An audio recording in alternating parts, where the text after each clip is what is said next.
Para comenzar, necesitamos saber qué es el cambio climático.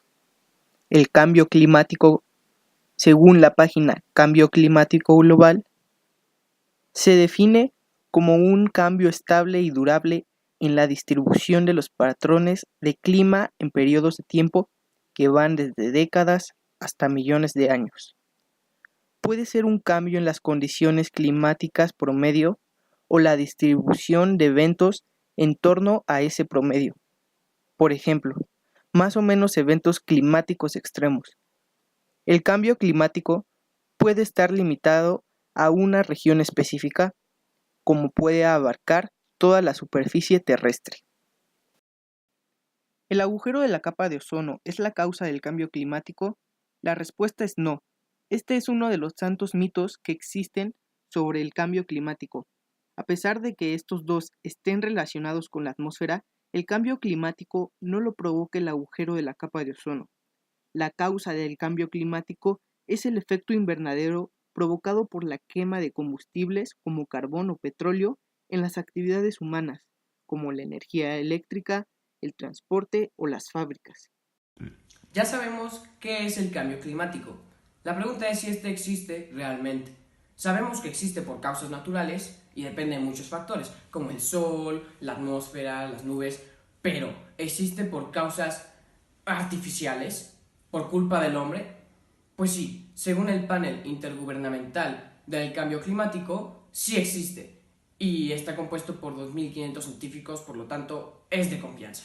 Bien, ¿qué dicen ellos? Que durante estos 100 años se ha aumentado la temperatura en un 0.74% y que si sigue así, en otros 100 años va a aumentar en aproximadamente entre 1% y 8%. Por lo tanto, sí existen causas artificiales. ¿Y qué lo causa? El hecho de que produzcamos carbón, petróleo y que liberan a la atmósfera desechos como los gases que permiten el efecto invernadero, que son el CO2, el argón, el metano y el vapor de agua. Pues bien, ¿cómo podemos evitar esta realidad? Hay muchas tecnologías que nos permiten acabar con este gran problema de la humanidad y para toda la Tierra, que son las fuentes renovables. Estas son la eólica, la hidráulica, la fusión nuclear y, sobre todo, la solar. Y eso, la verdad, suena un poco lejano, pero ¿qué podría ser algo más atendido a las tecnologías actuales? El uso de gas natural. El gas natural libera un tercio por ciento menos que el CO2, por lo tanto es una idea mucho más renovable y ecológica que el petróleo y el carbón. Gracias. ¿La temperatura del planeta está aumentando? La respuesta es que sí.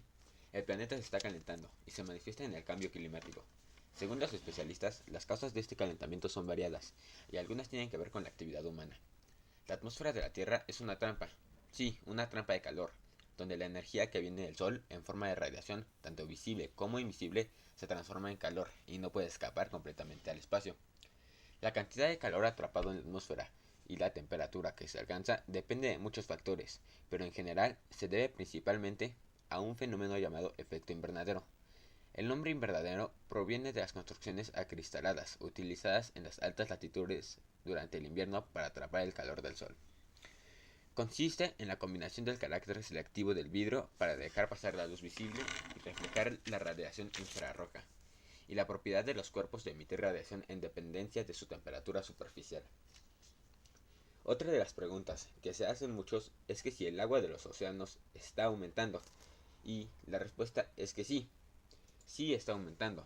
De hecho, uno de los efectos secundarios que se esperan del efecto invernadero es el aumento del nivel de mares y océanos a lo largo del planeta. Este efecto se produce por dos causas principales. En primer lugar, se está fundiendo muchas masas de hielo y el agua va a parar finalmente en el océano. Eso no es un problema cuando el hielo esté flotando, como el caso del Polo Norte, ya que la parte sumergida del hielo y el agua que se forma al descongelarse ocupan el mismo volumen. Lo malo es que cuando el hielo que está sentado sobre la roca, como el caso de Groenlandia o la Antártida, se funde.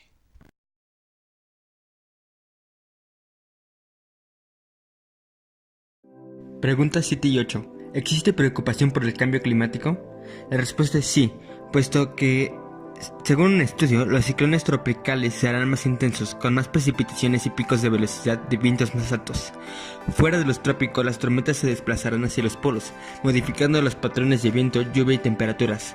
Y no solo eso, sino que el nivel del mar aumentará de 18 a 59 centímetros, un intervalo notablemente menor que el de 2001, que se suponía que sería de 9 a 88 centímetros. Lamentablemente, esto no es una buena noticia, puesto que la reducción del margen se debe a que voluntariamente se ha excluido del cálculo la contribución de los cambios en el flujo de las placas de hielo, principalmente de la Antártida y Groenlandia. Además, según encuestas, el 67% de las personas encuestadas en 26 países consideran que el calentamiento global es el problema más grave que se enfrenta el planeta, superando así a la preocupación de terrorismo de grupos islámicos como ISIS, los ataques informáticos, según investigaciones del Centro de Investigaciones Pew Research Center, PRC. ¿Estamos a tiempo para revertir los problemas ambientales? Sí. Afortunadamente, existe ya un convenio de Estocolmo que, además de tener entre sus metas reducir y llegar a eliminar totalmente 12 de los COP más tóxicos, prepara el camino para un futuro libre de dióxido de carbono. No podemos esperar a que los políticos y burócratas decidan qué hacer con respecto al calentamiento global. Nosotros podemos tomar la iniciativa. Las acciones que podemos tomar son las siguientes: cambiar las bombillas, apagar la televisión y el PC, conducir menos, revisar los neumáticos, reciclar, evitar mucho embalaje, vigilar los electrodomésticos y ajustar el termostato. El cambio climático realmente no beneficia a ninguna parte del planeta. El cambio climático crea condiciones alternas a las que ideales en un ecosistema. Realmente, una consecuencia muy clara de esto es el deshielo y la reducción de los polos. Esto crea un aumento en el nivel del mar y puede llegar a destruir varios ecosistemas, al igual que el calentamiento global, que crea un cambio climático. Realmente hemos estado cambiando el clima muy rápido, por lo cual muchos de estos ecosistemas pueden llegar a desaparecer y, por lo tanto, con el aumento del nivel del mar, podemos llegar a destruir gran parte de otros ecosistemas y llegar a reducir un poco el espacio de los continentes.